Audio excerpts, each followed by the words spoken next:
Greetings, everyone. It's another episode of The Angry Chicken, the podcast all about Hearthstone, Heroes of Warcraft, and, I'm Garrett Weinzierl. And she's Jocelyn Moffat, and Dills is trying to get to Texas. So it will be just the two of us today. Jocelyn, welcome back. It's a new year. It's a new episode of The Angry Chicken. How was your holiday break? It was pretty fantastic. I played a whole hell of a lot of Hearthstone. Never really cracked that whole legend rank thing, but so close, so close. So would you get like a rank 1 chest for your troubles and a lot of rage? Yes, a lot of rage. Actually, although I did on New Year's Eve, I was like, you know what? Okay, I've had it Hearthstone. I just can't try anymore. So I went back to my Murloc Shaman deck and just Murloc the crap out of rank 5 through 3. Nice. I had a lot of people add me, and it was either WTF Murlocs or are you Jocelyn from The Angry Chicken? Oh, nice. Because you're the only Joss that I know that would do Murlocs at rank 3. I was going to say either, well, you're the only Jocelyn I know, period, because that, for me, is true, or you're, regardless of your name, the only person I know that would be anywhere near the top of the ranks with a Murloc Shaman deck. Yeah. So I'm glad to hear that you actually went up ranks. A little bit, and then I went down, and then I went up, and then I went down. It was fine. I wasn't really paying attention. I was just like, all the Murlocs. That's my strategy. Just, I have a Murloc in my hand. Murloc.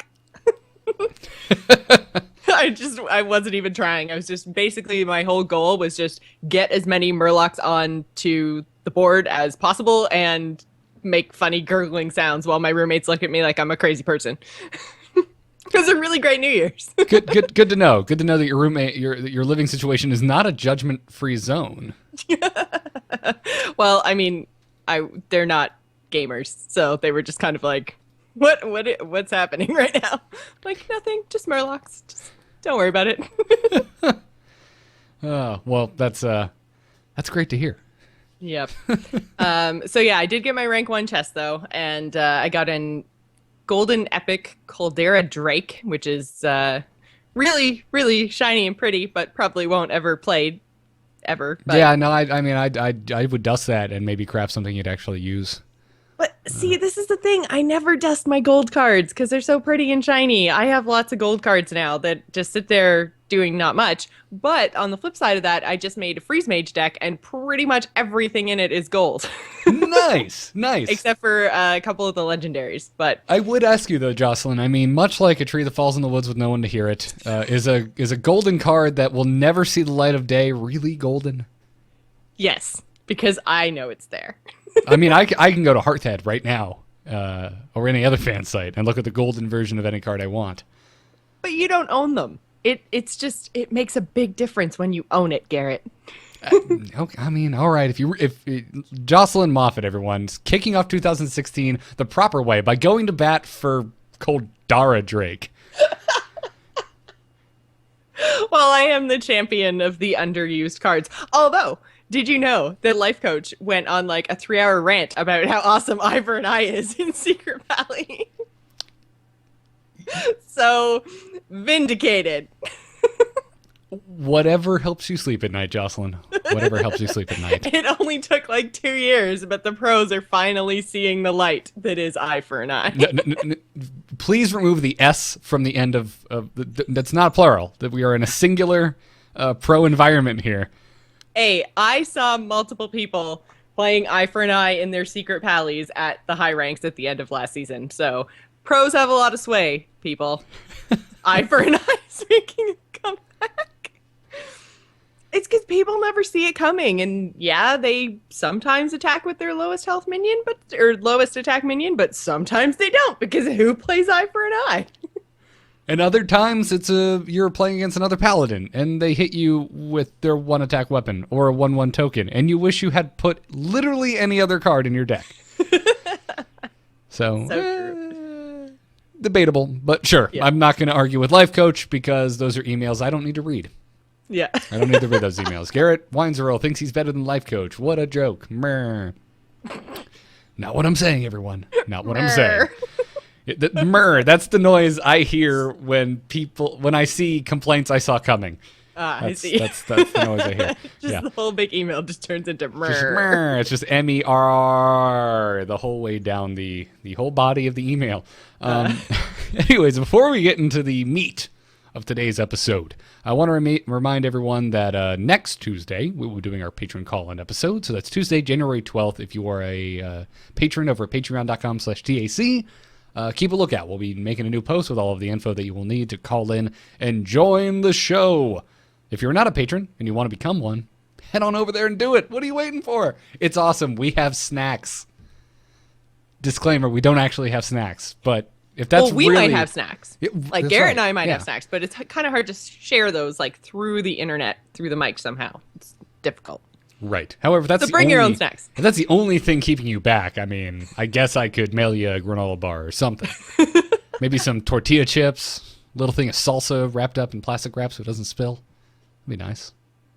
I feel like that would just be a mess because, it's the mail. So it's going to get broken and it's going to get salsa everywhere. Fair enough. Well, with that in mind, let's stop talking about mailing salsa news and let's talk about Hearthstone news. Good news, everyone! I just want to remind all our listeners you can head on over to tacpodcast.reddit.com to submit stories you want to see on the show. Probably the biggest news this week isn't really Hearthstone related when it comes to the Blizzard sphere, Jocelyn. We're about to dive into a piece of news here, and it's going to sound, I don't know, like an earnings call or something. But just stick with us, guys. Stick with us. This could get kind of cool. Because this is important. Yes. Activision Blizzard is buying Major League Gaming, MLG. To those of you who never go and look what acronyms actually mean. So this is, by the way, this is all unofficial. Technically, you could file this under rumors and speculation, but it looks like this is all 100% definitely happening. I'm not going to say I'll eat my hat if otherwise is stated, but we'll see. We'll see. It's most likely happening. I would be really, really shocked if this was just a rumor and didn't actually come to fruition because it seems like it fits with all the other moves we've seen Blizzard make in the last couple of months. So absolutely. Well, Activision also. It's not just Blizzard. Yes, a lot of people are not making that distinction. It is important to note that this is a corporate-wide movement by Activision Blizzard. This is not Blizzard specific. Mike Morhaime isn't going out there saying, yeah, esports, because Blizzard's been doing esports for a while. Activision as a whole, however, really outside of Call of Duty, spotty at best. Mm-hmm. Yeah, I was going to say, like, Activision, Call of Duty, and the whole pro Call of Duty scene is pretty huge. So, yes, as huge as StarCraft and Hearthstone and Heroes are for Blizzard, Call of Duty's pretty ridiculous. It's pretty big. It's pretty big, which I still find impressive for a game that literally starts from the ground up every year. Every 365 days, there's a new version of the darn game. Well, I mean, you could say the same sort of thing I guess you don't have to actually pay for it. But I was going to say, like, Hearthstone, the meta kind of resets itself. Garrett, did you minimize Skype again? I have yet to minimize Skype. You are just randomly freezing. Randomly freezing. Fantastic. I never... But yeah, I was going to say, with Hearthstone, with all the expansions and adventures, I mean, that resets the game as well, in a way. It's not like a full-on $60 to $80 game that you have to buy every December, but you do have to sink significant money in every time you need to get new packs because they put out an adventure and expansion, which we get usually 3 of a year. So one expansion. I guess this is diving into a different conversation for a different show. But my point is this is a card game, and that's how card games are supposed to work. Whereas that is a shooter that I would argue doesn't really warrant a $60 price tag if all you care about is the competitive side of things year after year after year. Kind of like how Madden could just patch in new jersey numbers, and we wouldn't have to shell out new money for that every year. But I'm not getting. But it costs so much to program new jersey numbers, Garrett. Yeah, it really does. Really does. Personal opinions rearing their not always gorgeous heads on the Angry Chicken. Madden's a waste of money. Anyways, so anyway, this is all according to the Esports Observer, by the way. They posted documents this past Friday. There has been no official word out of MLG or Activision. This is all according to some documents that were leaked over on Esports Observer. Now, those documents show that this is apparently a $46 million deal where Activision Blizzard will acquire pretty much all of MLG's assets, and it seems like the rest of MLG will kind of just cease to be. MLG's co-founder and CEO, Sanenz DiGiovanni, he is no longer with MLG. The report also states that the deal was approved on December 21st by a collection of investment companies that hold the majority of MLG stocks. However, there are other stockholders, and they were not made aware of this deal until the 22nd after it all went through. So it sounds I'm kind like... of curious if it happened like so long ago. Well, so long, it's like before Christmas. Right. Then I'm kind of surprised that there's been no actual announcement. You know, like if it's finalized already, then where's all the news? Well, that's the thing. Like, it seems weird, right? Especially if not all stockholders were made aware of the agreement. So I don't know. Was it done over the holiday break specifically not to shine a light on it? I'm not sure, but speculation has been running wild. I'm very curious to see how this plays out because there are a lot of MLG fans, obviously, that are quite miffed at this news because it sounds like MLG will cease to be. Mm-hmm. And I mean, while I personally don't really follow it all that closely anymore because they've stopped showcasing Blizzard games quite a while ago, and those are the esports I followed the closest. They were the go-to event for North American esports fans. They had a lot of events over the course of the year, and almost all of them took place right here in the U.S. And with them gone, that doesn't leave a whole lot of options. You have ancillary things going on here or there, but they were the one where you could kind of bet on it, or you could count on it to be there with multiple games in tow. I want to go see some esports. Cool, let's go to MLG. Yeah, for me, I think the kind of organization that I've been following most closely is ESL. I'm not hugely invested in MLG because I wasn't really into competitive gaming. Like I think I've touched on in the show many times, like multiplayer gaming, I didn't get into really until I got into WoW, and that was pre-Pandaria. So I stayed away from competitive. I was a single player kind of a gamer for a really, really long time. So that never really interested me until I got into like Hearthstone and really started to follow events. And most of that has been run by ESL. So this isn't a huge, huge deal to me. What I find really cool and interesting is that Blizzard just created an esports division like in November, October, so the fall anyway. And so to have them then acquire MLG, like that's totally, they're stealing all the talent and they're just being like, okay, we need to populate an esports division. Shablam. That's certainly what it sounds like. Yeah, they did. Blizzard's done this before with NASL. So and that they went and opened their the Northern California office and started a new like sub esports division. So I wouldn't be surprised if that's definitely the case. I just find it odd that it's not more transparent, or there's no official word from either of the major entities involved in this exchange. So I don't know. That always raises a flag in my mind. But so if it is true, you're super stoked and excited about this. I don't know how I feel without hearing how this impacts Activision Blizzard.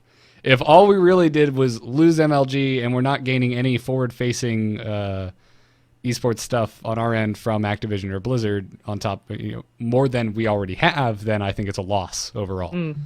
I see. Sad face. Right. However, if this makes the company that I already follow esports the closest out of, then I'm all for it. But again, that's a very selfish personal reaction to it.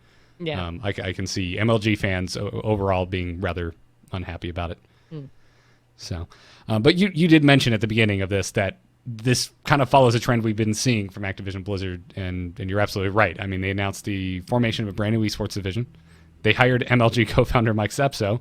They hired ESPN, ABC, and NFL Network's chief executive Steve Bornstein, and this all happened back in October, right before BlizzCon. Yeah. So yeah, there's a big esports push happening by Activision, by Blizzard right now, and I'm curious to see what's going to come of it in 2016. Well, I mean, even if you just look at Blizzard, they've moved so much from like a kind of PvE type of an experience. Like, I mean, you had basically StarCraft was the only really big esport for Blizzard. You could argue that WoW Arena is an esport. It is, but it's definitely not as popular as StarCraft was. But now their three newest games, Hearthstone, Heroes, and Overwatch, are all competitively multiplayer type focused. Like, you're going into a very esports oriented space with all of your new games. You need to kind of build up your knowledge base and your production base to kind of push that agenda forward, I think, from Blizzard's standpoint. So again, obviously we know it's Activision and Blizzard that made this purchase, but I think Right. it's driven by what seems to be Blizzard's new business model. I don't know. They just bought Candy Crush. We could have competitive Candy Crush going on. Oh dear God. I just had to get that little jab in there. There's no way. You're all crazy. I feel like Blizzard's just like, we have so much money now. We'll buy that thing and that thing and that thing and ooh, shiny. I really hope that that's how business decisions are made.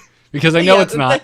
I know it's really not. I know it's numbers on a paper, guys with ties, and it's boring and sad. But But I like to think they're saying ooh, shiny. me too. Me too. Anyways, if you want to see the full story, you can find that over at esportsobserver.com or literally any website that reports on video games probably has a headline about this right now. I would recommend Polygon because I like them. Now, this is a bit old news, but we didn't really get into it last week. Ben Brode recently took to Reddit and just filled it full of blue text, as blue posters generally do. He started by responding to complaints saying specifically that Team 5 only focused on new players. Ben Brode said, quote, "We don't focus only on beginners. It's just that we bring them up a lot because many vocal players are already representing the other major group, engaged players.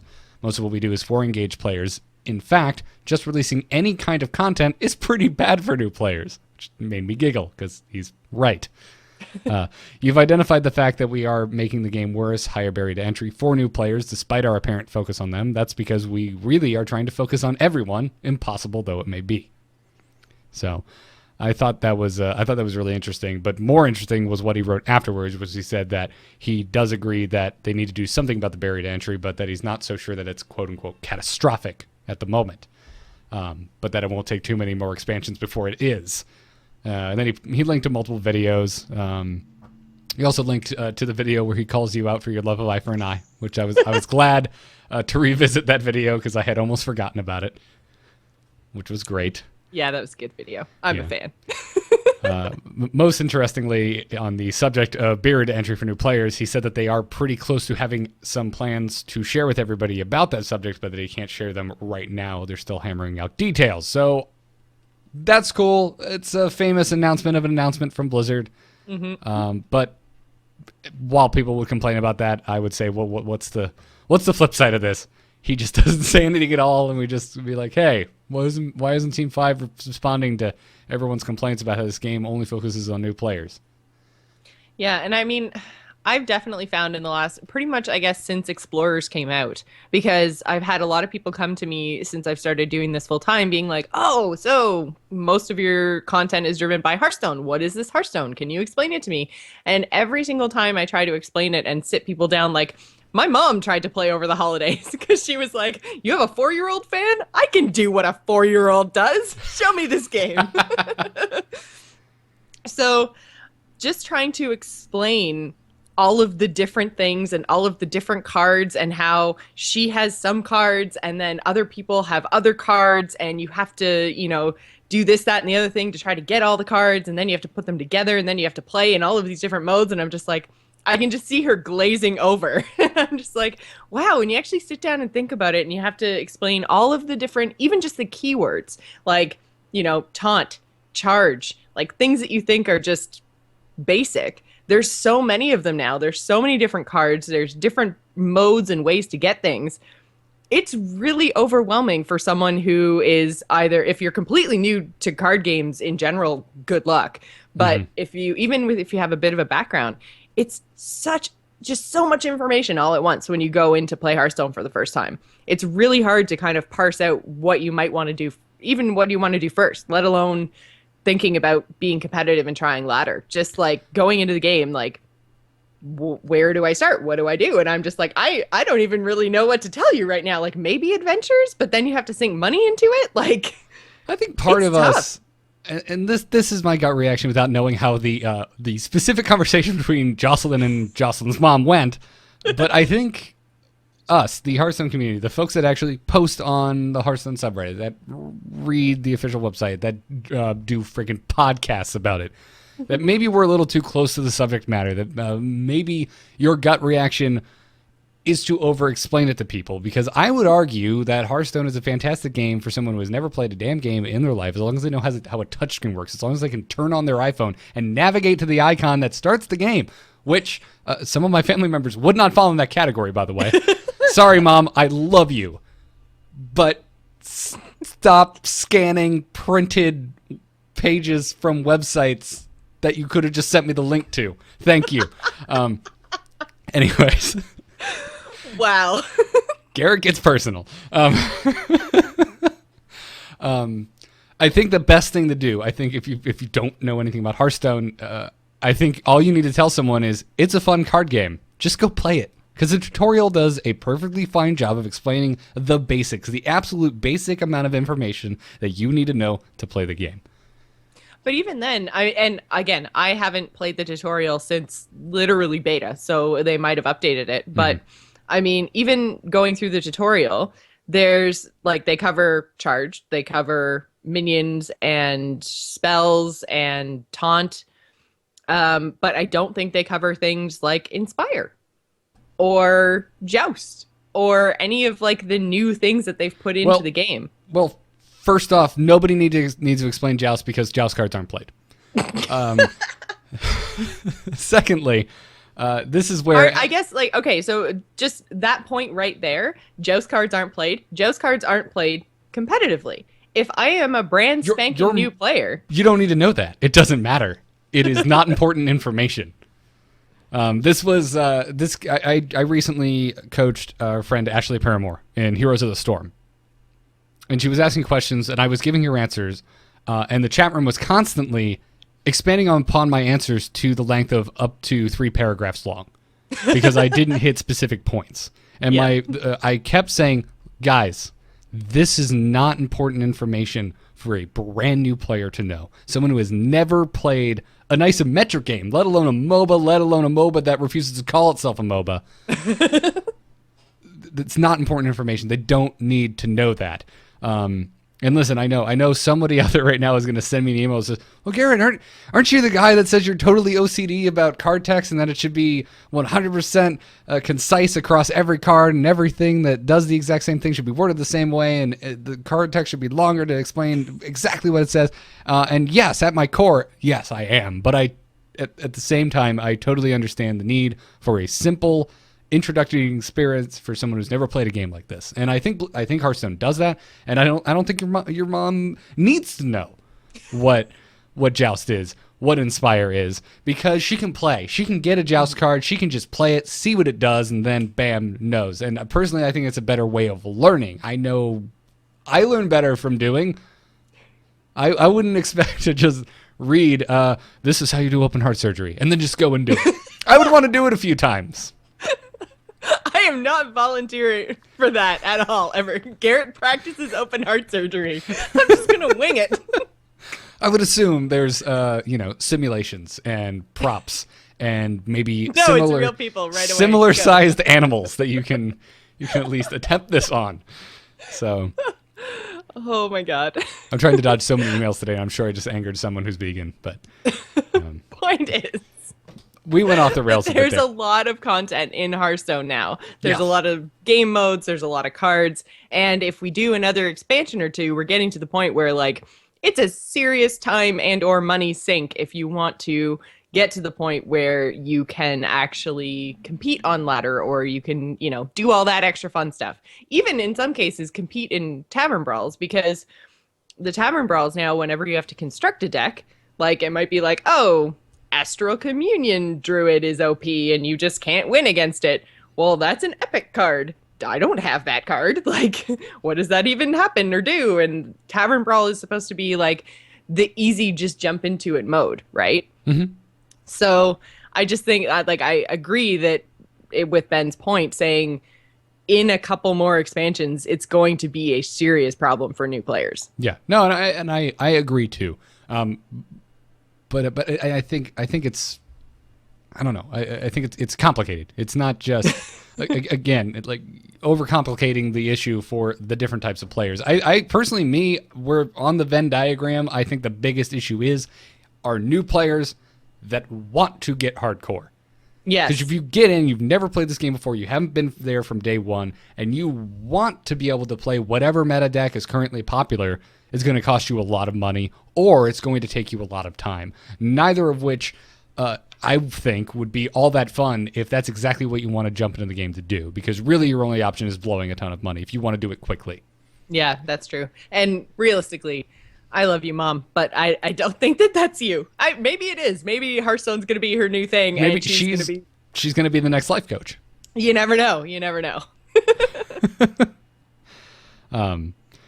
Right. So that's my thoughts on that. And wow, we just pulled the topic out of our rear. I did not expect to have that discussion on today's show. That's the best part about this, though. Yeah. Broad puts out these little tidbits, and then we just go kabloom. Yep. He also said that they're actively working on more deck slots. He's talked about no alternative art for cards, which I didn't even know that was a thing. Me that neither. People were complaining although about. I had someone the other day on Twitter tweet and ask if I wanted full art cards. Which, for those of you that don't play Magic, there's no text box. Like the whole card is just the illustration, and I want to say it still has the health and toughness and mana cost on it. And you're just assumed to know how the card works, or they use it on cards like Land, where they're always the same. Everyone knows what a freaking land does. And my response was, well, if it's a minion, the card disappears and it just becomes an oval when it hits the board. So full art is kind of pointless. Yeah. So it would only matter in your hand, and even then, your hand is half hidden most of the time. Like you'd have to hover over to bring up the full card anyway. And your opponent would never see it except for the half a second that it displays the full card when it's cast, unless he's looking through the timeline. And yes, it seems like a lot of wasted effort. Right, seems like something I would love because I'm a total art nerd. But in the way Hearthstone functions, it really is. You don't get to fully appreciate it unless you're Jocelyn and you want a golden version of a terrible card just so you can go into your collection to look at it. I wouldn't mind being able to go into my collection and just look at some gorgeous illustrations. That would be wonderful. It'll also make making the title cards for every episode a lot easier. I think maybe it would be really cool if they had some sort of like, when you bring up the card and it has like the flavor text, maybe if they had like some sort of image in there that showed like the full, because a lot of the card art is taken from other assets that were, in mostly Warcraft, obviously. So it would be really cool to see like the Acolyte of Pain in some sort of larger, with a full background or whatever. A lot of them are cropped in. Yes. But so it like if something like that in like not in game, but like in your collection that you could go look at if you are a big art nerd, kind of like making your collection book an art book as well. That might be something that was kind of cool. But again, like this is not the kind of stuff that I want the team focusing on necessarily. I'd rather the art team make more art for new cards. Right, exactly. And this wasn't even really the point that was being brought up about alternative art. This doesn't mean getting rid of the text box or any of that stuff. Just have an alternative illustration to the same card. And Ben brought up a point which I completely agree with, which was the game is somewhat more fun when you don't have to read your opponent's cards and you just let the art inform the gameplay because you've memorized what the art looks like. This is the reason why I can go and watch a fully like localized Chinese tournament and follow along. Yeah. Granted, I'll watch it on mute because I do not understand the language whatsoever, so there's no point. But I know what the cards are because the art. And I personally, I think that's a wonderful example. This game works in just about any language if you've played enough because you can recognize the cards. Yeah, I think that's a great point. And again, like I wouldn't necessarily want alternate art to cards. I might maybe want to see them update some art that looks a little bit dated because they weren't sure. Like mostly I'm thinking like classic cards are probably the worst offenders, I guess, of stuff that's just taken from other work and isn't necessarily the same art style. It's like, I mean, Kill Command, I hate the art on Kill Command. It's the worst. It looks so like tacked in, and you can't even 100% tell what it is. And it just doesn't seem to fit with a lot of the other hunter cards. I would rather see them update existing cards that get used but don't necessarily have the best art than I want to see like alternate versions of stuff. Why are you hating on all the Penny Arcade art? I'm pretty sure you've had this exact same discussion about Leroy Jenkins, which is the same art, or same artist. Yeah. And you're breaking my heart a little bit. Well, I don't mind Leroy. Okay. Maybe Yeah, I'm I don't know. Yeah, but I don't know. Kill Command for me, I'm just like, yeah. It took me forever to even realize like what it was supposed to be. And I was like, oh, he's pointing. Oh, I get it. Yeah, man, it's Blood Elf Hunter. He's pointing Yeah. and stuff. You know what it's supposed to be? It shouldn't be him pointing. It should be him flicking you off. Because every time Kill Command comes, you've just lost to a face hunter. Yep. And you hate your life. I'm sorry. That's just me again. Ugh, just getting personal. You're so personal today. Yeah, so personal. So, anyways, moving on. Let's talk about the big post on our Hearthstone today concerning itself with HWC points and them possibly being abused. Yeah, so basically, today on Reddit, we're kind of brought to light that Hearthstone is still lacking a transparent WCS point system. They made huge efforts to try to fix the issues with this most recent, what we're doing in 2016 for WCS. But the user Scythe, I think is how you say it, brought this to light and posted links to a Blizzard sanctioned tournament that he was unable to register for. So the tournament was never actually opened for registration, but then at the time the tournament was supposed to start, it had participants, results, and a champion. So the user actually went through and added a bunch of the participants, and one of them friended him and was like, oh, like, who are you? What's up? And they had a whole conversation about how, like, he was just asking this user how they registered for the tournament, and they didn't know what tournament they were talking about. So he's posted his whole chat. The user has, the participant has actually responded on Reddit and said, like, yes, this is actually legit. So basically, he said that they were participating in another tournament and were never actually part of this Christmas Brawl #1, even though it was a Hearthstone sanctioned tournament. And so it looks like the organizer took battle tags from another tournament that was happening at the same time and used those to falsify his tournament results. Since then, Ixar actually responded to the post on Reddit and said that all events are very closely monitored, and so this will be no exception. So it looks like Blizzard is looking into all results and everything after tournaments finish, as well as, sanctioning them ahead of time. So this may not be as big an issue as we think it could potentially be, but still, like, man, they keep trying to make it more accessible and allow more of the player base access to the World Championships, as you should, because, we want the best of the world to compete at the World Championships. So making it open to everyone is good, but for whatever reason, they just can't nail down how to let people qualify for WCS. Like, I would never think to do this. Like, I don't know who thinks that creating a tournament and just filling it in, like, I mean, it's kind of a little bit brilliant. Like, because even if Blizzard looks at the participants, it's like, well, they are playing Hearthstone right now. Like, please, oh God, no! Don't use the word brilliant. This is idiotic. This is the I'm not, stupidest overall, thing. Trying to steal WCS points I have heard. is, like, ridiculous. You are the worst Carmen Sandiego the world has ever seen.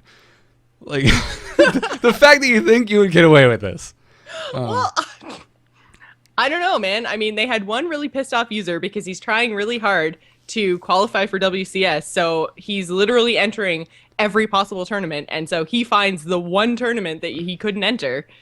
I don't know. If you're going to fake a tournament, then taking the battle tags of people who are actually participating in a tournament at the same time is not stupid. You're okay. Sorry, you're right. If you're going to do something incredibly stupid, this is the smartest way to do a stupid thing. That's my point. My point is this I'm is not moronic. saying that I think it's a good idea to try to steal WCS points. I think this guy is a douche.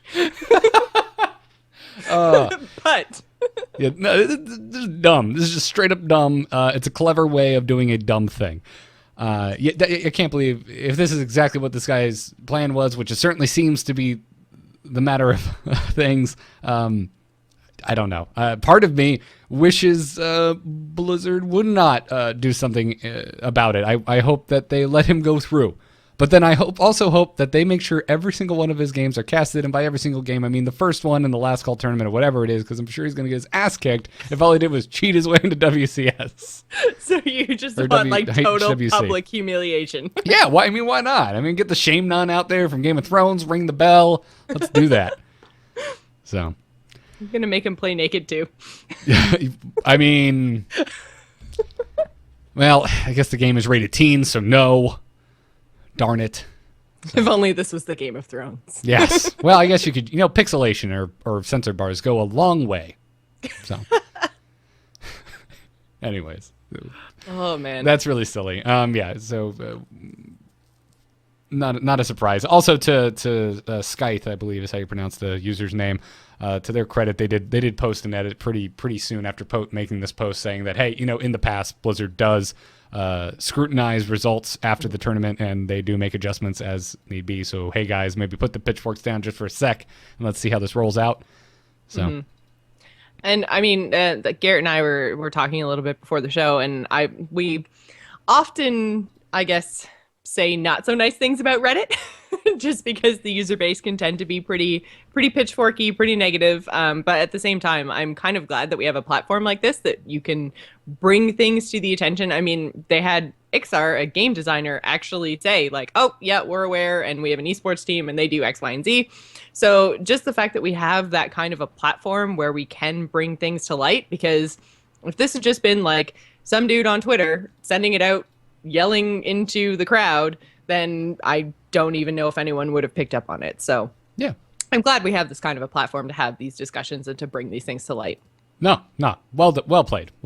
Very interesting. Mm-hmm. It was interesting to follow along, and I'm hoping we get some type of official word back from Blizzard on how this panned out. Mm-hmm. I don't see it being a news post, maybe on the official Hearthstone site, but maybe a blue post in a forum or on the Reddit or something. Mm-hmm. So, I wonder if there's any kind of because I mean, this creates more work for Blizzard, so it's kind of a pain in the ass. But I'm wondering if there's like basically no cap on WCS points. Like, are they basically just saying like, I guess, approving or sanctioning every tournament that comes to them that meets their criteria, or did this? Because the issue I see here is if this specific like Christmas Brawl #1 tournament took the spot of something that actually could have been a legitimate tournament and made these WCS points invalid, I guess, for lack of a better term. There's nothing in their literature, for lack of a better word, stating that there is a finite amount of tournaments to be approved. Mm-hmm. Because I think that would be my biggest concern with something like this, because they can scrutinize it, they can, ban the guy or, whatever, as long as that tournament didn't kind of make it so that other people don't have access to those points now, that would be the biggest issue, I think, with something like this. I agree. Maybe a little more transparency would be nice. Yeah. Come on, Blizzard. Answer all of the questions. Answer them all. Why don't you just have a representative in our chat room at all times for such inquiries? Because that would be silly.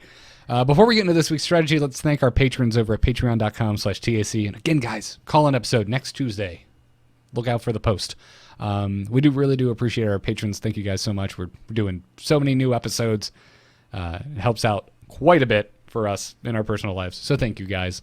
This week, let's thank Kevin B., Johan. I want to say Johanna, like the Crusader, but it's probably not. Eric S., Nick H., and Bo S. Thank you guys so much for supporting the show. Now, let's talk about Lateran a bit. Hit it very hard. Wanna blow something up?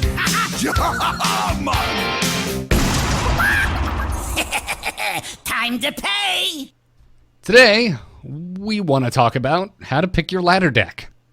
And really, I just want to sit here and ask you, Jocelyn. Seriously, Jocelyn, how do you pick your ladder deck? I mean, you're just going to be, I'm assuming, grinding indefinitely for the rest of forever now that you're doing this stuff full time. That's the plan. So we're here. We're 2016. It's only January 4th. I mean, we're 4 days into the first season of the year. We're all going through the same thing. We're sitting there. We're looking at our decks. We're looking at maybe a couple deck.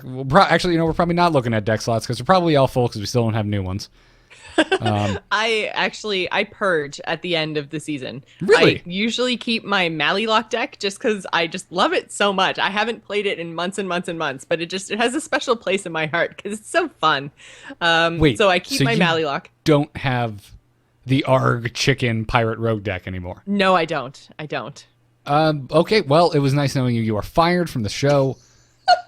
I deleted that because I can't rogue. I'm terrible at rogue. I'm gonna bring- I deleted that like 2 weeks after we made it. I will just, I'll do next week's episode if Dills can't make it entirely with a soundboard. Maybe we'll have Phil back if he can make it. Sorry, Joss, it's been a good run. Oh, I tried so hard. But yeah, so I pretty much purge everything because I find over the course of the season, sometimes I keep like 2 or 3 different versions of a deck just so I don't have to keep taking things out and adding things back in. I can just easily switch between them. Sometimes I try a whole bunch of stuff if nothing's really working for me, if I've really hit a wall. So my deck slots are fully filled by the end of the season. So I just purge everything because, new season, new meta, new everything. So I still have my Secret Paladin that I was climbing with last season. I have my Mallylock because hearts. And that's it. So I purged everything else. And so I started with a Dragon Priest deck that Jim the Shovel in the chat room sent to me, which is actually, it's pretty standard off the Tempo Storm meta list, but then with a couple of different things kind of teched in. Because I found, and I still have this problem, even though there's a couple more dragons teched in, but man, oh man, when you don't draw a dragon, that deck is just painful. It's like the worst ever. None of your cards ever activate, and you just feel bad playing them. Like I had that one of those games last night. I've had many of those games. I've just had no luck drawing dragons at all. Or you draw your dragons, but you draw like Ysera and never any others. It's like, oh well, I can't play this because it's 9 mana and it's turn 3. The other kind of thing I've had happen is I've drawn a whole bunch of dragons, but they're all like 6, 7, 9 mana, and I'm like, oh, I can't do anything for the first 5 turns of this game, and now I am dead. But, Holy Nova! So, yeah. So I have that Dragon Priest, and I've kind of been playing around with it, but I know it worked really well for Jim. He was up at, like, rank 13 or 12, I think, within the first 2 days of the season. So wow. Dragon Dragon Priest is really viable, but you kind of have to have the stomach to sit through those really, really terrible games. So I started up with that. I started today, actually, with a Freeze Mage, and just because I found whenever I faced Freeze Mage, I always lose because Paladin was so just minion heavy. So I would always lose against these Freeze Mages, and I would just kind of face like a couple of other decks and a whole bunch of Paladins. But like 75% of my games were Paladins. So I was like, maybe I should try Freeze Mage. Turns out Freeze Mage, freaking awesomely fun to play. So you've never really taken the dive into Freeze Mage before? No, I've never tried it. Literally today was my first day ever trying Freeze Mage. Okay. And man, it's actually really fun. It fits my playstyle. I love all the card draw because I feel like maybe I should have given Patron Warrior more of a chance because like just drawing all my cards and never worrying about having no cards is awesome. But yeah, so basically this is kind of what I do for my first week or so of the month because I find as much as I am a good competitive player and I feel like I can compete at the, 5 to legend ranks, I find it's really, really difficult in the first week because you're playing at rank 16, 15, in and around there. You're playing with all the other, really, really hardcore players that are pushing to legend. They're all the legend players because they've all been knocked down again. And it makes the laddering experience really difficult. So I use the first week to just kind of try everything. You've got the really good players playing the really good decks. You're at rank 16, so if you go down to 17 or 18 and back up to 16, it's not really a huge deal. You still have win streaks, so just try everything. See what you have that's fun to play, that fits your play style, that you think you want to spend some time like grinding and learning and watching other people playing. And once you find that deck, oh man, it feels so good. So I think for me this season it might be Freeze Mage. Okay. Well, that's good to hear. I personally have been bouncing between Secret Paladin because I'm a terrible human being and You know, and Dragon Secret Priest. Paladin, it gets such a bad rap. I think after playing it for probably about 3 weeks of the season in December, there's more decisions to it than I think people give it credit for. Because you have to know your opponent and then what the best strategy is for Secret Paladin. There's a whole bunch of times that I've been totally wrecked because I read my opponent's deck wrong. And had I played more aggressive or less aggressive, or, there's so many different ways to play. And people kind of forget that because when you lose against Secret Paladin, especially if you lose on turn 6 or 7 when they've played Mysterious Challenger, it feels so bad. But it also feels really bad to lose to a Reno Lock or to a Dragon Priest who gets a perfect draw or to a Face Shaman that gets a perfect draw. Like, these decks are powerful decks because they're powerful decks and it sucks to lose to them. But, they have bad games too and there's decisions to be made. So I think... I have them frequently. Yeah. So put away the pitchforks. Yes. And just, recognize that now we're at the point where there's a lot of different choices for tech cards, there's a lot of different choices for decks, and be happy about that fact and pilot a deck that really sucks when an opponent loses to it too. Have one of those decks that, you can face roll somebody by turn 4 and just feel really good about it. Right. There's many of those. Yeah. No. Yeah, you're not winning by some big combo with the Dragon Priest. You're just curving out perfectly. But it feels bad to lose when they just curve out perfectly. Exactly, because their minions are so buffed and so powerful, and then they can clear all your stuff and then just heal their minions because they're a priest and that's what they do. And then you're just like, damn it, I got that down to 1 health and now I can't kill it. Yeah. Yeah, I mean, listen, Face Hunter's still out there, guys, and they can still win very early on because they just drew perfectly, and it still feels terrible, and I still wish terrible things upon them. But I just don't bring it up because it's old news. No one wants to hear me complain about Face Hunter anymore. Now you just complain about Secret Pally. Well, I'm playing it, so I don't know how much I'm really complaining about it. If anything, I'm just seeing a very wide variety of decks, and it's a hard learning environment right now for me. Yeah. Because it's like, Control Warrior apparently, which is not a good matchup for Secret Paladin at all. And I've seen multiple ones this week. I saw a Handlock and a Knower, which also did not work out for me because I ain't running no equality in my Secret Paladin. Yeah, I always confuse Reno and Handlock because until you get to kind of the later game with Handlock, do you actually realize it's Handlock? Right. So, yeah, the beginning stages can look it looks identical. Exactly the same. It's like, okay, they tapped. There's a Mountain Giant.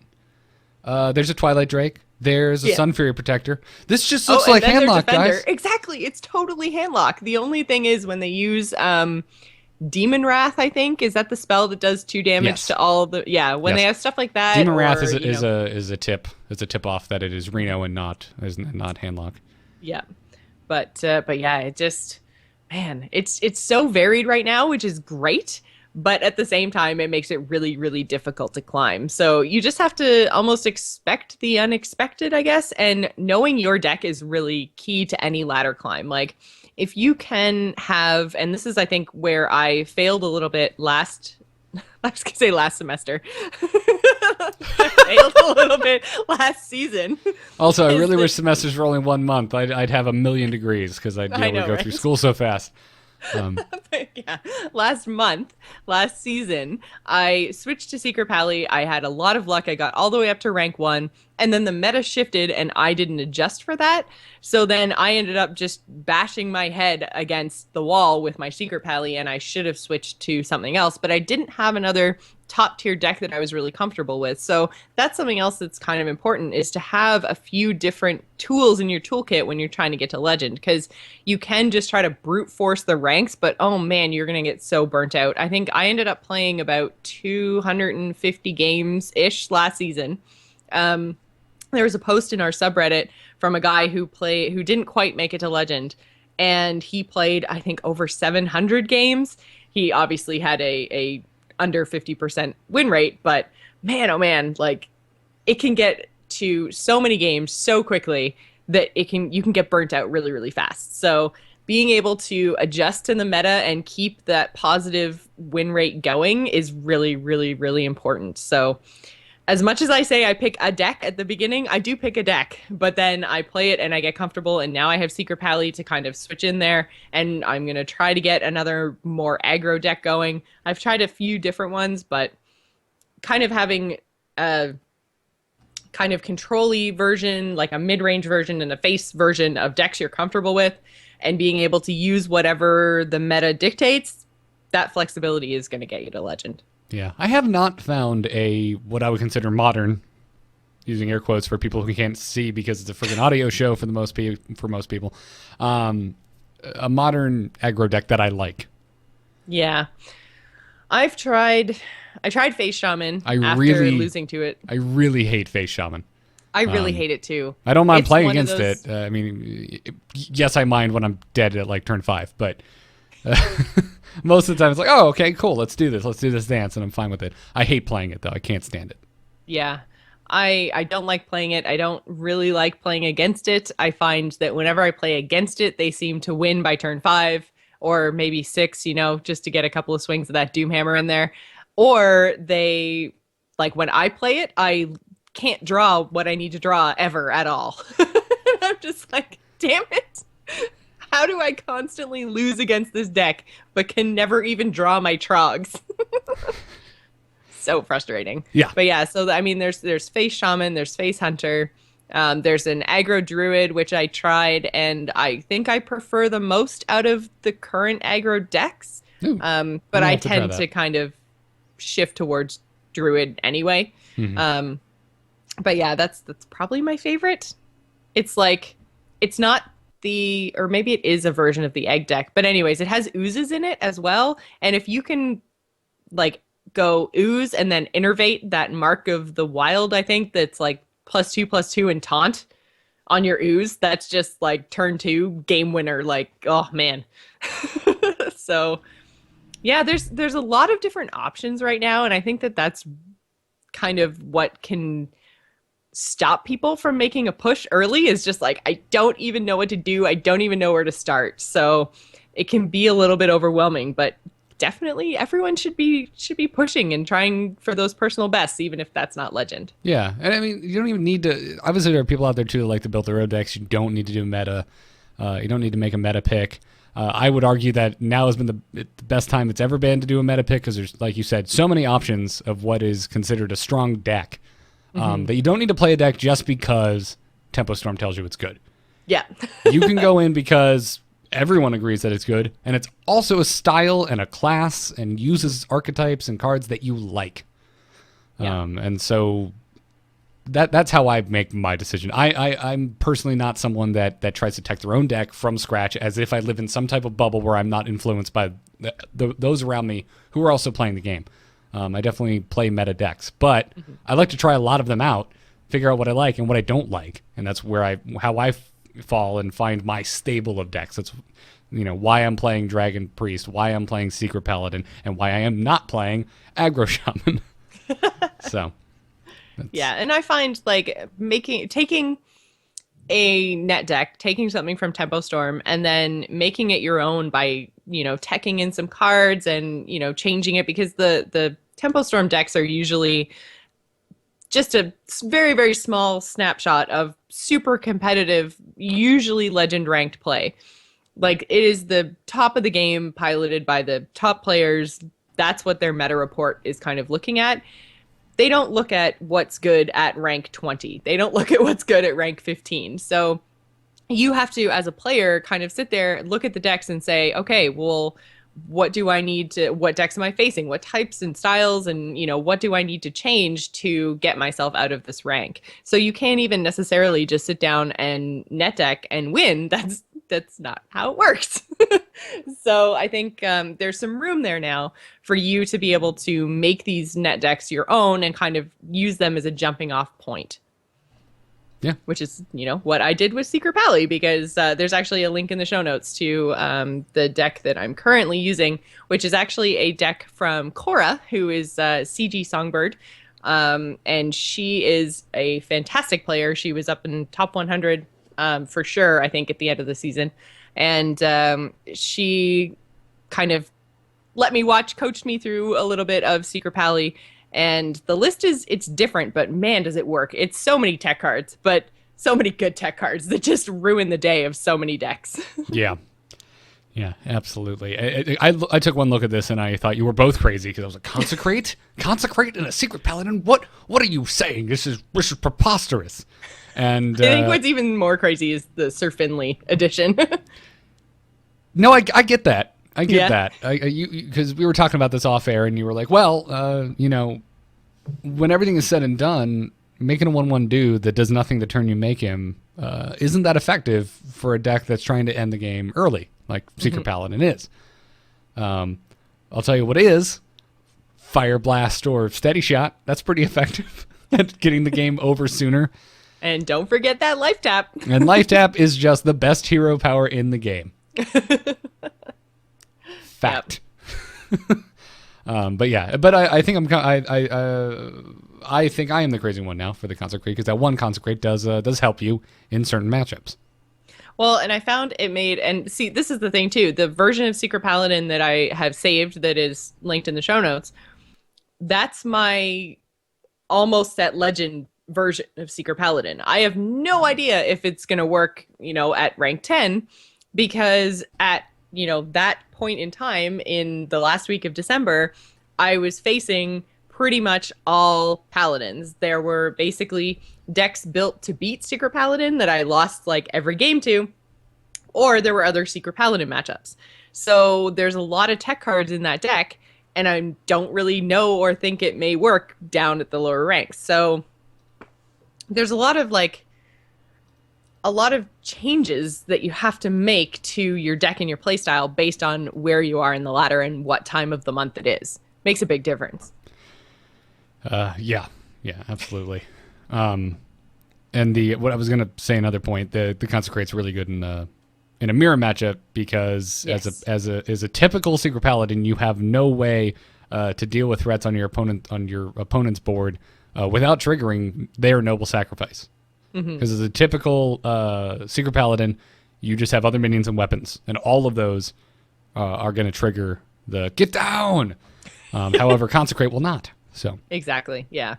I'll trigger everything And else. plus, if but- you can wipe their whole entire board, if they've got like a mini bot who's lost its shield and they've mustered, if you can clear all of that, you're also not going to proc and avenge, which is usually the other thing played early game, that if that pops onto a 1/1, all of a sudden it's a 4/3, and you're like, damn it, now that's hard to deal with. So Yeah. by clearing the board all in one sweep, you're preventing Noble Sack, you're preventing avenge, you're all of that stuff. Just you're playing around, which is always key in the mirror. Yeah, unless the damn Haunted Creepers are still up and you haven't popped their death rattle yet. But no. Well, yeah.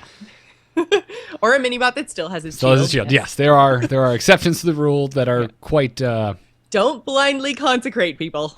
yes, quite annoying. Get that but- hashtag worth. Yeah. So, anyway, hopefully this helped you guys pick a deck. If anything, we probably solidified your worries and concerns that there are way too many choices right now. Yes. Just take the first week where your rank doesn't really matter all of that much and play. Just play around. Have some fun. See what sticks and, yeah, just have fun. Now, before we move on, which Crazy Game Stories is next, let's take a second, though, and thank Squarespace.com, because they are sponsoring this episode of The Angry Chicken. You can use the code TAC over at Squarespace right now to get 10% off your first order and build yourself a wonderful website, even if you have absolutely no idea what the hell you are doing. Like me. And me. It's almost like And we're I playing feel that. like a lot of people. I think a lot of people start to try to make a website and then just go, what the actual, I don't even know. Like, I'm done. There's also those people who go, I know how to build a website, and they try to bring up GeoCities. Is that still a thing? I or don't. is that gone I'm now? pretty sure it's gone. I hope it's gone. Part of me hopes it's not. The internet archaeologist in me hopes it's still around. Hope Angel Fire is still there. Hope Dead Journal's still around. Oh, man. Somewhere. What was that? I was going to say the 90s. That was the 90s, right? Yes, it was. It's so long ago for me now. I would make an Like argument. it's all that- blending together. yeah, I would make an argument that like chat room arguments about the pronunciation of GIF or GIF would be a thing that would date it to the 90s. But that argument is still happening. Yeah, very true. It's GIF, by the way. I don't care if the creator calls it GIF. He is wrong. Graphics is the first word in that acronym, and you don't pronounce it graphics. So Can we please do that from now on, though? it is kind of fun, right? Giraffics Park. That's what it sounds like. Yeah. I'm game. Yep. It's just a looping GIF of Jeff Goldblum. That's what that would be. I would love that. Yeah. So anyways, check out squarespace.com. Once again, the code is TAC. Get 10% off your first order and support the show. So go check it out. Now, let's take a crazy game story. Is the whole world gone crazy? You're in trouble now. You got it!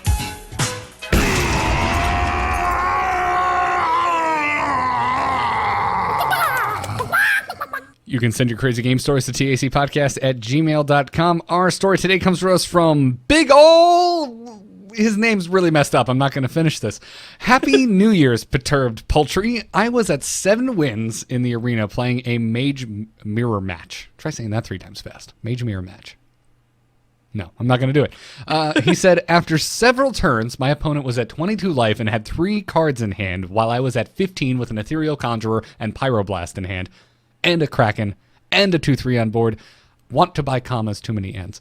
My opponent... That's okay. Normally, I edit these. That would explain why so many emails have had phenomenal grammar lately. Anyways, he says, my opponent double fireballs me down to 3 health and emotes, I'm sorry. I think for a moment and decide he must have some burn in hand. I play Ethereal Conjurer and quick play Vaporized and emote sorry before playing it, hoping to Jedi mind trick my opponent into thinking it's an ice block. Next, I attack him down to 11 and pass the turn. My opponent thinks for a while before casting the card he had in hand last turn, Forgotten Torch, targeting my Kraken, then pinging it to finish it off. He then casts Flame Lance to kill my Ethereal Conjurer and passes the turn. I emote Happy Feast of Wintervale and cast Pyroblast for the win. A great example of why I try not to concede unless there is absolutely no way I can win. Yeah, I thought that was a really awesome mind tricky game. Yeah. And we don't actually often get emails about Arena, so Yeah, it's good bluff story. It's great. Plays directly into Katie giving me a hard time last night as I was playing Hearthstone on the couch next to her, and she hates it when I concede before the opponent beats me. She's like, they could have messed up. She's like, Garrett, listen to me. I have a free-to-play account. I'm at sub 20 rank all the time. People do weird things. You should just not concede. And I'm like, listen, Katie, I don't know if you've heard this, but I do a show called The Angry Chicken. We give that exact advice all the time, and I don't listen to it. Sorry, I don't know what else to tell you. I don't listen to it anymore either. We give this It's advice so bad. all the damn time, and I just I can't. I'm sorry if I've had a bad game. Everyone should know this by now. I go on mad tilts. I tilt so easily. I'm so easily angered by things not going in my favor. So to save if you are like me, if you are actually if you are taking years off your life by getting angry at video games, concede. It's not worth it. It's not worth it. Yeah, for me, it's usually when I come up against an aggro facey shaman and I have a really crappy draw, I usually concede on like turn 2. Like I just see them go like Trog, Golem, that Feral Spirits, and I'm just like done. Rage concede, I quit. Yeah. Well, I'm glad we're in the similar boat. I'm glad I'm not having to listen to another joy fest from Jocelyn as she tries to telling me that my rage is misplaced. Yeah, never give up, Garrett. That Jocelyn is dead. Feel the hate, Jocelyn. Let it The flow ladder through killed her. you. It makes you strong. Yeah. Actually, probably makes me lose a game here and there that I would have otherwise won. But hey. But you didn't have to spend 10 minutes figuring out if you were going to win it or not. You just moved on. Sometimes it's best to just move on. I know you're not, but what I'm hearing from you right now is you didn't have to sit and get better at the game. That's what I just heard you say. So maybe actually don't listen to what we're telling you right now and actually listen to the old optimistic versions of us. Yeah. And don't concede, guys, because it definitely worked for, I can't name this guy. Sorry. Anyways, I should have just left it in there. Let's finish the show out with some emails from people who have non-phallic reference names. Hello? Hello, it's me. Hello? Just quickly, did you get my message? Yep. Oh, Hello, brother.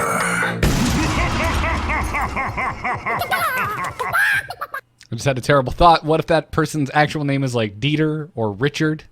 It's Dave. It's Dave. Oh, it is actually Dave. It is Dave. Yeah, I didn't make that up. Well, Dave, somebody must have told you by now that your handle is questionable. Anyways, you can send your emails to tacpodcast@gmail.com. Our first email today comes to us from Paul. And Paul writes, "Hello, my feathery-fouled friends. Why is Hearthstone's only real endgame goal, legendary rank, so unobtainable by the normal player? Any games you play typically drives you towards an endgame or goal of sorts, and that for most people in Hearthstone is legendary.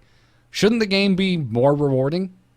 My thoughts are that when you play a game, you typically see your opponent's name and current ranked level. Why not have it so I can hover over this to see that person's consistent Hearthstone level?" You've lost me, Paul. Sorry. I think what he kind of means here is something along the lines of like an average rank or something. Like if you every season you play and sometimes you're 15, sometimes you're 5, your like consistent level would be like 10. I think is what he's trying to get at. Okay. I mean, he also goes on to say lifetime win ratio or possibly other stats as well. He went on to say, "This for me would give satisfaction of developing my profiles for others to see if they so wish and give me more reward for playing the game other than just trying to reach the unobtainable legendary rank. I typically reach level 10 most months, but this month due to the holidays I reached rank 4, my best ever, but remained there for nearly a week over 60 plus games. When the season ends, this will reset and it all starts again. I am starting to get frustrated with this as I feel once a season ends, players have nothing to show for it. Thoughts? Keep up the fantastic work. Happy New Year." First I just want to make note that it used to be worse. We used to not get chests at the end of the season. Yeah, I think Blizzard has made steps towards trying to make it more rewarding by giving us chests. Yeah. Although the rank 5, basically, which we talked about before, like the chest doesn't get any better after rank 5. That's it. So basically your win streak stop, your better chests stop, and then you end up, in the same place as someone who pushed to rank 1. So it's more rewarding, but I understand kind of the point that he's getting at is like if I play season over season over season over season, even if I hit legend, I get a card back. Like it's not as rewarding as something like getting a level 100 Warcraft character or finishing the story in a Tomb Raider game, or like there is no real end game in Hearthstone. You could maybe say completing the heroic adventures are kind of like end game, I guess, but I would argue that's not actually as crazy of a suggestion that it sounds like you think it is. I mean, if you're talking more traditional games, then yeah, I think that is. I personally am not a huge fan, but I think that's a good analogy. I mean, it's a different type of game. It's strictly competitive if you're talking about ranked. Mm-hmm. If you're talking about ranked, legendary is the end-all be-all. If you're talking about arena, 12 wins is the end-all be-all.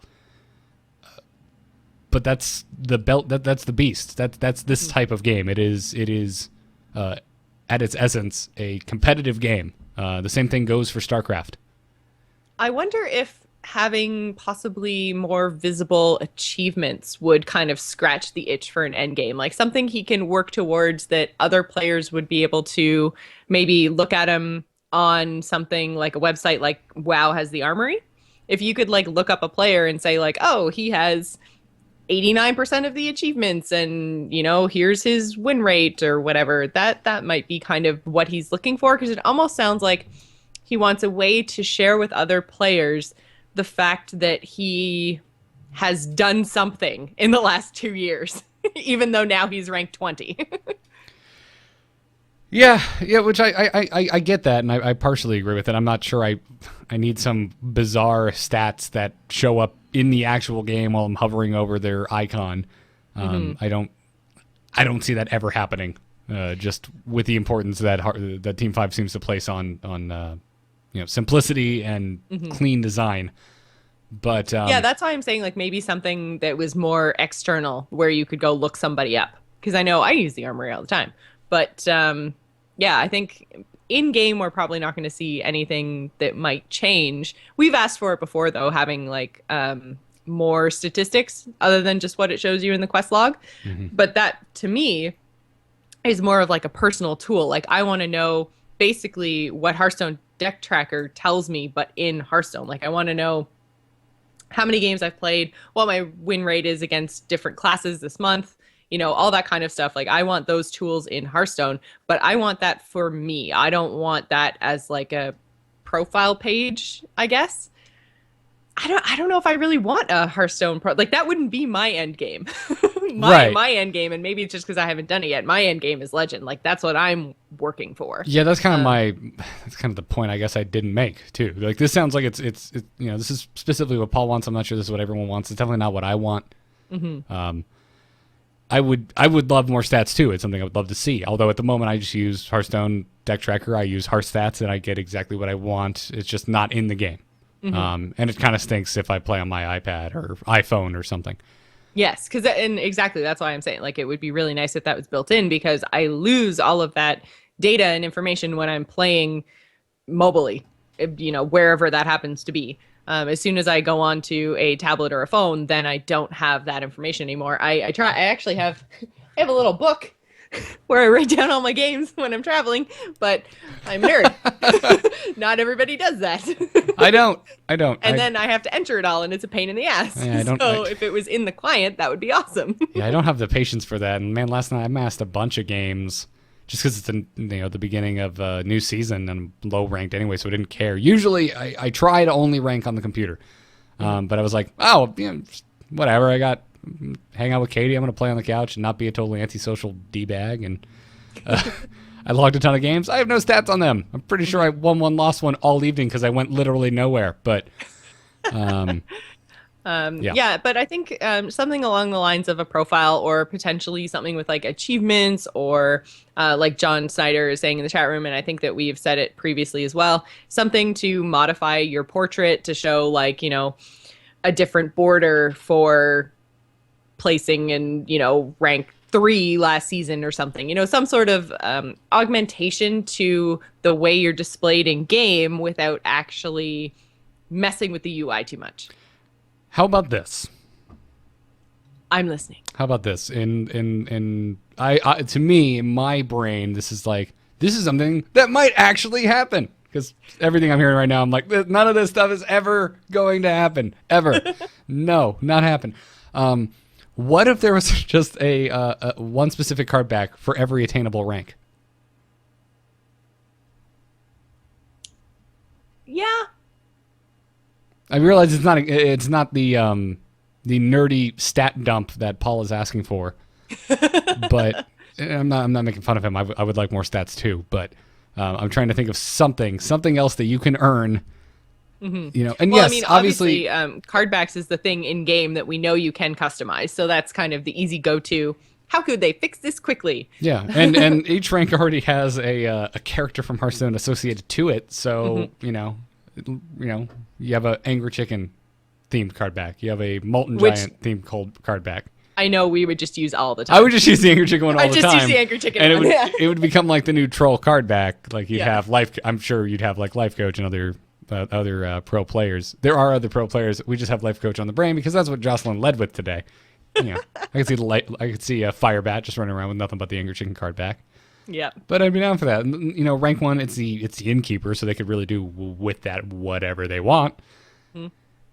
Have some nice like beer like circle stains, like a coffee mug, but from a Stein on there.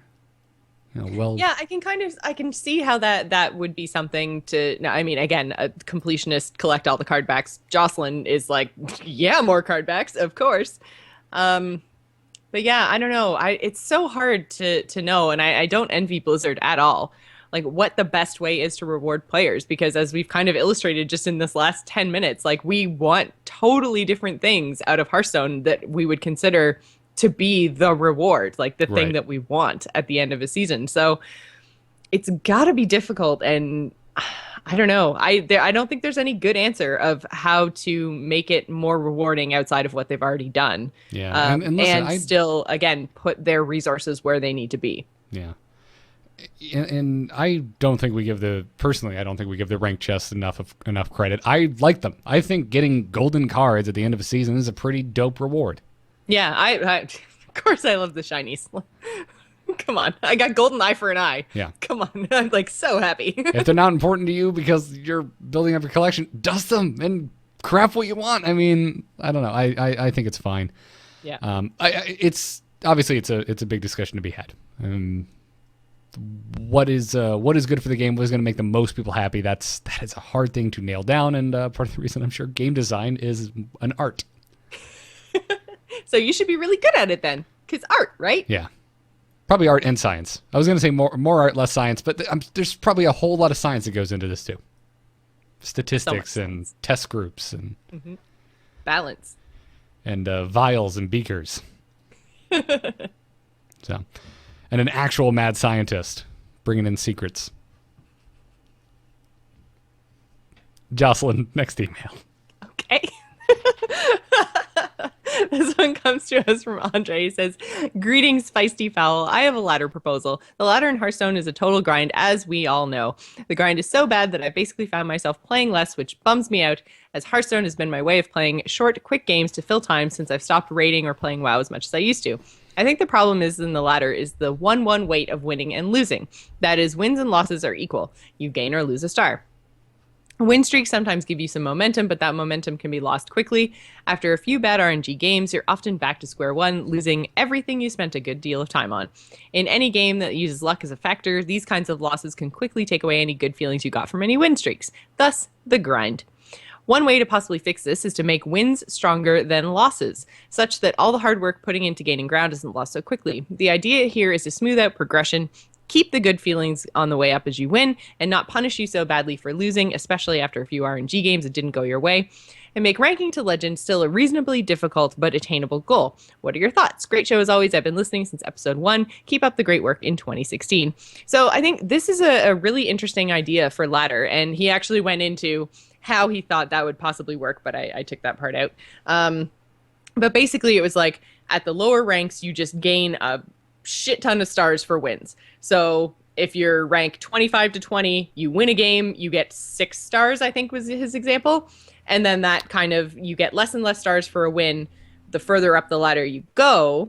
But then when you lose, you just lose 1 star. So if you lose, like if you win at rank 25, you get 6 stars. And then if you lose at rank 21, you just go down 1 star.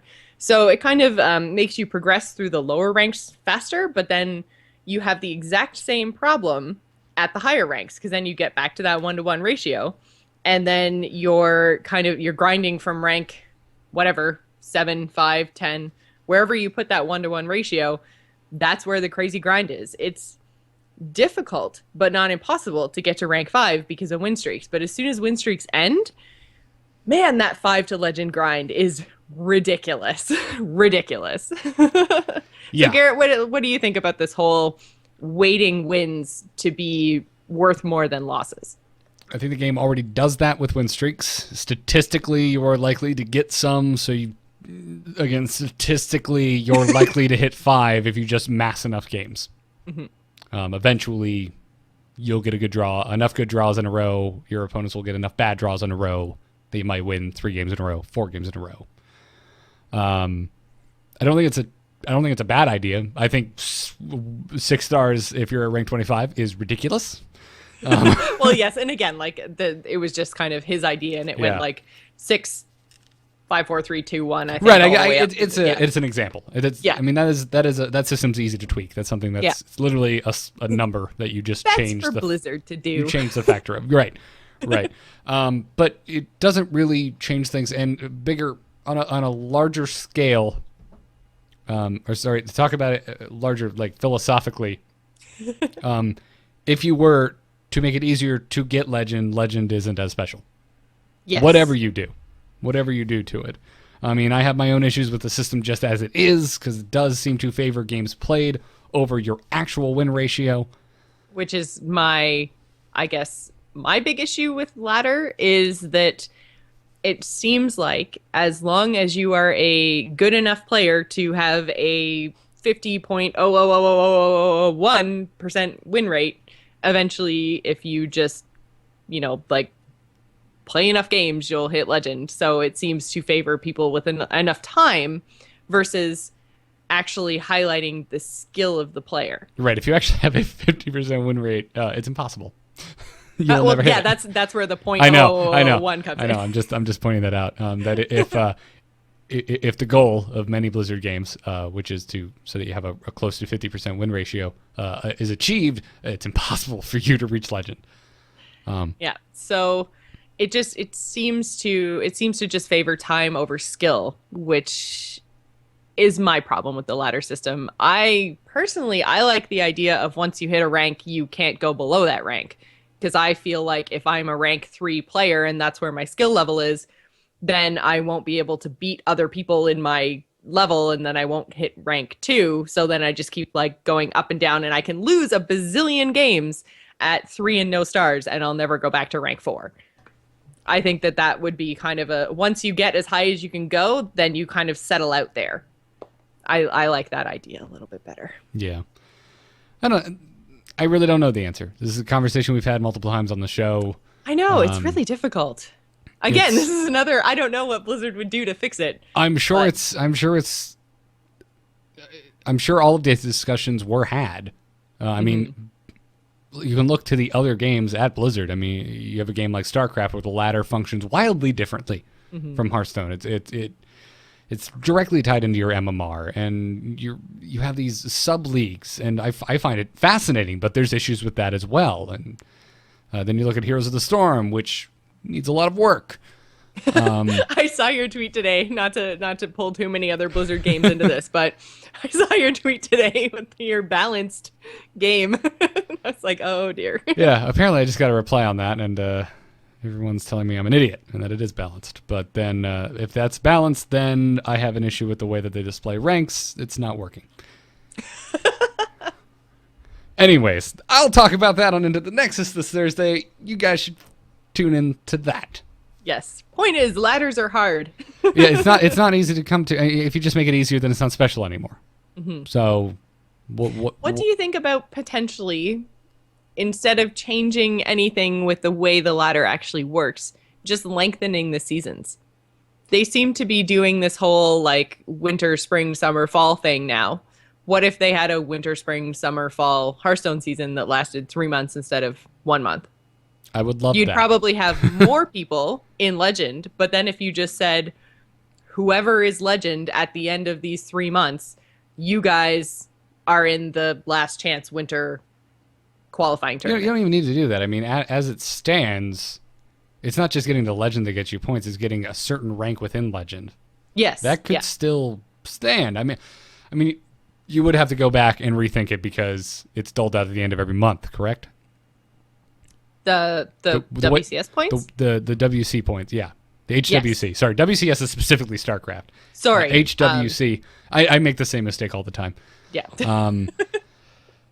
Right. So if they're doled out monthly, you would have to go back to the drawing board and figure out how to distribute those points if you had a longer season. Yeah. Personally, I would like a longer season. Yes. The 1 month upset is very fast, I think. It's hard for anybody with a somewhat normal life to even attempt to hit Legend. But I don't know, because that brings into a lot of what do you do with card backs? What do you do with ranked chests? What do you do with HWC points? I don't think that's going to happen. As much as I would like to see it. Actually, yeah, just a thought with their moving to these different qualifiers that happen every 3 months. Maybe it's on the table. Who knows? I would love more parity with the esports side of things. Yeah. But and that's kind of been my biggest criticism of Blizzard, kind of across the board. Heroes of the Storm esports is not a one-to-one representation to the actual game that you play. There are no bans. You literally can't ban. Period. which I think is a problem. And Hearthstone, there is nowhere in the game to play a best of 3, best of 5, best of 7. You cannot play the same person more than once on purpose. And I think that is a massive ding against the game. So they're straddling. I don't know. It's a larger conversation, and Andre's just bringing it all out of me. It's like Hearthstone straddles this weird. They try to walk this weird line where, yeah, it's the Candy Crush game that your mom can play, but also there's a multi-million-dollar esports tournament where everyone takes it super seriously. Everyone's taking it seriously except the game itself.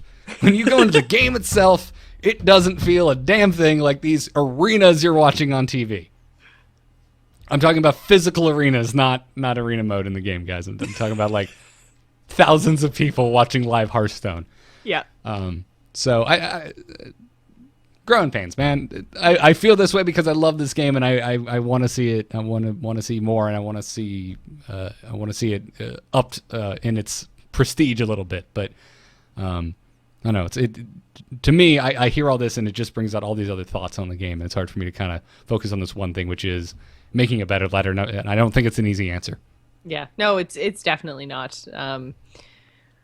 We haven't seen a ladder revamp since beta, and I don't think we're going to, which kind of hurts my heart a little. But I mean, at the same time, it just kind of means if you do want to take this seriously and be competitive, you have to put more time into it, and that may not really be a bad thing in the end. Like, if you have to spend 10 or 20 games every day to get to the top of something that, like you mentioned, is a multi-million-dollar esport, maybe that's not a bad thing. Maybe you should take it seriously and you should invest more time.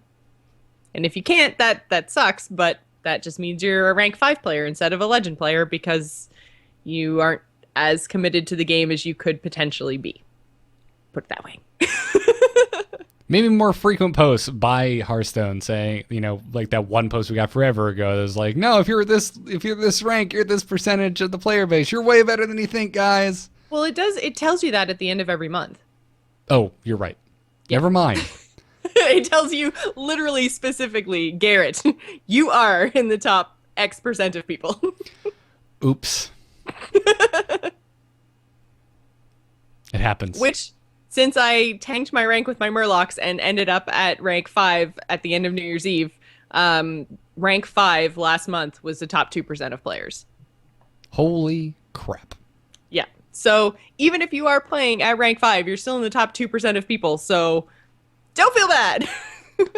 And I definitely noticed I was queuing into like the same people all the time. Just like, yeah. So Jocelyn, you're saying don't feel bad, even though you do feel bad. Just like how we always tell people, don't concede, even though we always concede. Yes. Okay. Cool. Exactly. Nice. Good to know. Well, I think that'll wrap up the show. Now that we've told people we've basically admitted to people we are lying to you. Well, when you put it that way, it sounds terrible.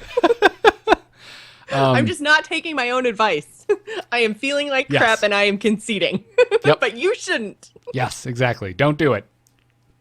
Do what we say, not what we do. Exactly. Now I get what my father was trying to tell me. Now I get it. We know what's best for you. Calling him after this show. That's going to do it. Thanks again to our patrons. If you like our show, if you enjoy what we are doing, consider supporting us over at patreon.com/TAC. 50 cents an episode, 25 cents an episode, $1 an episode, whatever you want to do. Head on over there. We really appreciate it. It does help out quite a bit. You can also leave us iTunes reviews. We really appreciate those. This episode, we want to thank Arleo Silo, Nick McGiz. This I'm going to choose to pronounce that one. Thank you, T-Rex Top Hat, who said this podcast is so hot. Roscoe's Hoppus and Inceptor. Thank you guys for your 5 stars reviews. Now, you can find us on amove.tv. We're at youtube.com/amovetv. Big thanks to our Patreon producer, Declan H. Go check out bit.ly/amovestore, where you can get our TAC coffee mugs and other glasses. They're on over there. Our t-shirt is at /loot.com. Follow us on Twitter at TAC Podcast. We're on Facebook at AMoveTV and tacpodcast.reddit.com. We will be back next Monday night at 5 p.m. Eastern for our next Prime show at twitch.tv/AMoveTV. And we'll see you this Thursday for our Brawl episode. And big thanks to Alpha Geek Radio for our mobile live stream and BrianGriffithMusic.com for our music. Joss, where can folks find you? Best place to find me is over on Twitter at Joss Plays. My Twitch account is the same, so if you want to check me out there. I stream 5 days a week now. Yay! Woo! Streaming! I'm so excited. Also, we do The Gamers In on AMove TV every Wednesday night at 7 p.m. Eastern Time. We are doing episode 200 this Wednesday, so I'm Holy really excited about that. Yet. Yep. Man, I feel like it was just yesterday you were doing the 100th episode. I know, right? It's wow. absolutely crazy. So Yep. yeah, we have our 200th episode. It's our 4th year anniversary. It's just a whole bunch of amazing crap is happening this week on Gamers In. So yeah, Nice. Wednesday, 7 p.m. Eastern. Check Good, it out. good. Twitch.tv/AMoveTV. Yeah, go check that out. Follow me on Twitter at Garrett Art. I can be found at nomoonart.com, graphic design and things. And I'll be on Into the Nexus this Thursday, talking about Heroes of the Storm, as I always do. Check out the Star Wars Spoiler Show if you haven't already. Embrace the spoilers. Look it up. And follow Dills at Willie Dills, or find him in a pod moving to Texas. I don't think he actually goes in the pod. No, I think that's how he it works. does. I think he does. Yeah? Yeah, I think he's getting one of those, like, 3G Wi-Fi dongles. He's going to, stick it on the side of the pod. He's going to run a wire inside. He's actually going to sit in the pod, in his office chair, at his desk, on the back of a semi-truck, playing Hearthstone all the way to Texas. That sounds like Dills. Hopefully they go overnight, because, man, I wouldn't want to have to use the restroom in a pod. Oh, That would be awful. gross. All right, that's going to do it. Use the code TAC at squarespace.com for 10% off your first order. Thanks for listening, everyone. Until the Thursday show. Job's done. Job's done. Oh, I didn't have it queued up. Where is it? Nope. Nope. There it is.